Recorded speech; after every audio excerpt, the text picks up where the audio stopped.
بسم اللہ الرحمن الرحیم الحمد للہ الاکرم الذي خلق الانسان وکرم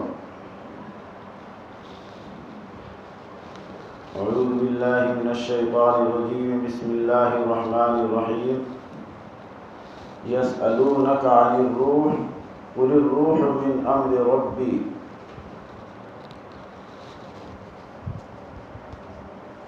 معزز حاضرین مجلس، میرا عزیز دوستوں اور ساتھیوں، میں نے ابھی بھی قرآن پاک کی ایک آیت کا ایک حصہ تلاوت کیا ہے جس میں اللہ تعالیٰ ارشاد فرماتے ہیں کہ لوگ آپ سے روح کے متعلق سوال کرتے ہیں. روح کیا چیز ہے؟ تو نبی صلی اللہ علیہ وسلم کو حکم ہوا ہے کہ آپ کہہ دیجئے کہ قل امر ربی، کہ یہ روح میرے رب کا حکم ہے. بس اس سے آگے کچھ نہیں بتایا گیا ہے. تو روح کے متعلق تفصیل اللہ تعالیٰ نے اپنے حبیب کو نہیں بتلایا ہے، اس لیے ہم کو اس کی بحث میں کچھ پڑھنے کی ضرورت نہیں ہے. جن باتوں کو ذکر کیا ہے، جہاں تک نبی علیہ السلام نے فرمایا ہے، اس کا ذکر کیا جائے گا.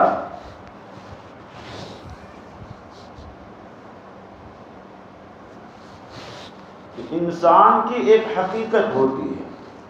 اگر ہم اپنی حقیقت کو جاننا چاہتے ہیں تو اس سے پہلے یہ جاننا ضروری ہے کہ انسان دو چیزوں سے مرکب ہے.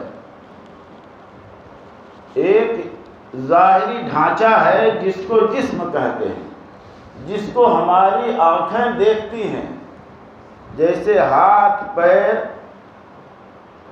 ناک، کان وغیرہ، جن کو ہماری آنکھیں مشاہدہ کرتی ہیں، دنیاوی آنکھیں مشاہدہ کرتی ہیں. یہ ہے انسان کا ظاہری ڈھانچہ. دوسرا جز کیا ہے؟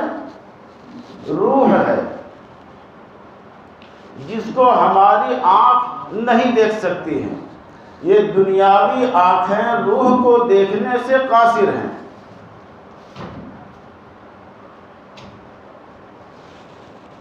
روح ہے کیا چیز؟ تو دو چیزوں سے انسان مرکب ہوا. میں نے بتایا انسان ایک جسم ہے اور ایک روح ہے، اور روح یہی اس کا باطنی معنی ہے اور یہی انسان کی حقیقت ہے. روح کو کبھی جان سے تعبیر کرتے ہیں، کبھی نفس سے تعبیر کرتے ہیں، اور کبھی دل بھی کہتے ہیں. تو جب بھی کوئی مقرر ہو یا بیان کرنے والا ہو، جب بھی وہ دل کا لفظ بیان کرے گا تو اس سے مراد کیا ہوتا ہے؟ روح. اب اس کی تفصیل ہم تھوڑی سی بتا دیتے ہیں.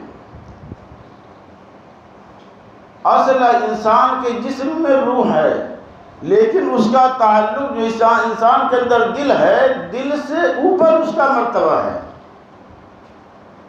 اس لیے کہ جیسے تمام اعضاء ہیں جسم کے اندر، ہاتھ، پیر، ناک، کان وغیرہ، اسی طریقے سے انسان کے سینے کے اندر بائیں طرف ایک گوشت کا لوتھڑا ہے جس کو ہم دل کہتے ہیں.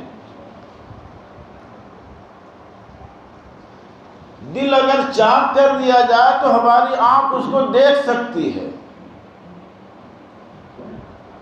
مگر روح اسی جسم کے اندر پیوست ہے، اس کو ہماری آنکھ نہیں دیکھ سکتی ہے. یہ دنیا کی آنکھ، یہ ظاہری آنکھ اس کا مشاہدہ نہیں کر سکتی ہے، چاہے کچھ بھی کر سکتی.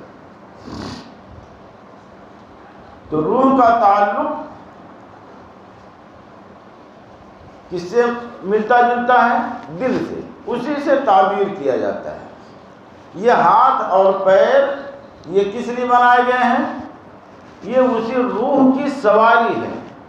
دیکھو، دل انسان جب مر جاتا ہے، اس کا انتقال ہو جاتا ہے، تو بھی دل اس کے سینے میں موجود رہتا ہے. کسی جانور کو ذبح کرو گے تو اس کے بھی سینے میں دل موجود رہتا ہے.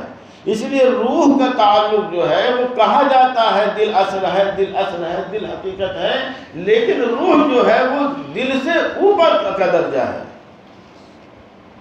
جو ہماری نہ گرفت میں آ سکتی ہے، نہ ہم اس کو پکڑ سکتے ہیں، نہ ہم اس کو دیکھ سکتے ہیں، نہ ہم اس میں حصہ کر سکتے ہیں، اس میں جز بھی نہیں ہو سکتا ہے، اس کو ٹکڑا بھی نہیں کر سکتے ہیں۔ انسان کو اگر آدمی کسی بھی جاندار کو اگر ٹکڑا کر دے تو وہ ٹکڑا ہو سکتا ہے، لیکن اگر روح کو ہم ٹکڑا کرنا چاہیں تو نہیں ہو سکتا ہے۔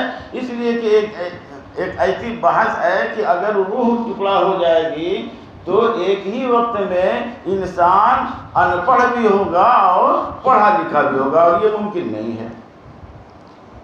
تو جسم کو جو روح کو جو جسم دیا گیا، ہاتھ اور پیر، ناک، کان وغیرہ، یہ اسلامی ارکان کی ادائیگی کے لیے دیا گیا ہے، اس کا اتنے تعلق ہے۔ ہم اس سے اپنے اسلام کے ارکان کی ادائیگی کر سکتے ہیں اور نیکیاں کر سکتے ہیں، اپنی دنیاوی اور دینی ضرورتوں کو اس سے پوری کر سکتے ہیں، جیسا کہ اللہ تعالیٰ نے حکم فرمایا ہے۔ اس اعتبار سے ہم اس ہاتھ پاؤں سے اتنا کام لے سکتے ہیں۔ یہ ایک عارضی جسم ہے، اگر اس طرح سے نہ سمجھ میں آتا ہو تو پھر سے سمجھو۔ یہ جسم ہے، جب تک یہ جسم روح کے ساتھ قائم ہے تو ایک انسان باپ بنا ہوا ہے، وہی کسی کا خالو بھی ہے، وہی انسان کسی کا ماموں بھی ہے، وہی انسان کسی کا پھوپھا بھی ہے، وہی انسان کسی کا بھائی ہے نا، کسی کا لڑکا ہے، کسی کا دادا ہے، کسی کا نانا ہے۔ لیکن جس دن یہ روح جسم سے الگ ہو جائے گی تو پھر یہ ہاتھ پاؤں کیا ہو جائیں گے؟ مٹی ہو جائیں گے۔ اس سے کچھ لینا دینا نہیں، یہ ایک سواری کے طور پر ہم کو اللہ تعالیٰ نے عطا کیا ہے۔ اسی کے ذریعے سے ہم سجدہ کریں گے، اسی کے ذریعے سے ہم رکوع کریں گے، اسی ہاتھ کے ذریعے سے ہم نیکی کریں گے، کسی کی مدد کر سکتے ہیں، کسی کا تعاون کر سکتے ہیں۔ اگر ہاتھ نہ رہے تو روح نہیں یہ کام کر سکتی۔ تو اللہ نے ہاتھ دیا ہے، پیر دیا ہے، کس کے لیے؟ اسلام کی ارکان کی ادائیگی کے لیے، اپنی دینی اور دنیاوی ضرورتوں کو پورا کرنے کے لیے۔ اب ہم نے کیا کہا ہے کہ جب تک روح جسم کے اندر داخل ہے تب تک یہ انسان ایک مقام پر ہے، ایک مرتبے پر ہے۔ بھائی ہے، باپ بھی ہے، چچا بھی ہے، خالو بھی ہے، لیکن جس دن روح الگ ہو جائے گی تو اس دن اس کو کیا تعبیر کیا جاتا ہے بھائی؟ جب باپ کا جنازہ اٹھتا ہے تو کوئی لڑکا ہی نہیں چاہتا میرے ابا جا رہے ہیں، مٹی جا رہی ہے، یا اس سے مہذب لفظ استعمال کیا تھا، جنازہ جا رہا ہے۔ کب جنازے کی نماز ہوگی؟ جنازہ کب دفن کیا جائے گا؟ یہ انسان اشرف المخلوقات ہے۔ وَلَقَدْ كَرَّمْنَا بَنِي آدَمَ وَحَمَلْنَاهُمْ۔ یہ انسان کو اللہ تعالیٰ نے اشرف المخلوقات بنایا ہے اور بہت اعزاز سے نوازا ہے۔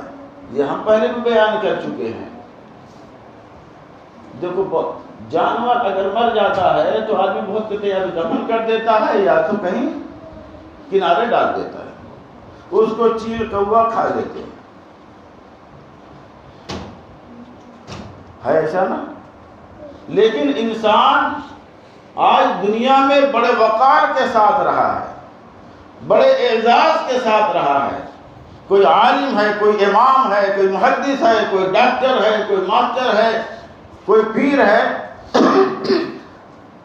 اس کی تعظیم کا ایک تقاضا ہے کہ جس تعظیم کے ساتھ وہ دنیا میں رہا ہے اسی عظمت کے ساتھ اس کے انتقال ہونے کے بعد اس کو غسل دیا جائے اور اس کو قبر کے اندر دفن کر دیا جائے۔ ورنہ اگر انسان کی لاش اگر جنگل میں پھینک دی جائے اور اس کے کل کے دن ایک آدمی کیا تھا، باپ تھا، ایک آدمی پیر تھا، ایک آدمی استاد تھا، لوگ اس سے ڈرتے تھے، یا ایک آدمی داروغہ تھا، لوگ اس سے ہیبت کھاتے تھے، ڈرتے تھے، مگر کل کے دن اگر اس کی لاش جنگل میں پھینک دی گئی اور اس کو جانور نے نوچ کھایا تو بتاؤ اس کی اشرفیت باقی رہے گی؟ نہیں باقی رہے گی۔ ہاں بولیں گے بھائی آج تم ایسے ہو، کل ایسے ہو جاؤ گے۔ اس لیے انسان کو اللہ نے اشرف المخلوقات بنایا ہے، اس کی اشرفیت کا تقاضا یہ ہے کہ اس کے انتقال کے بعد اس کو دفن کر دیا جائے۔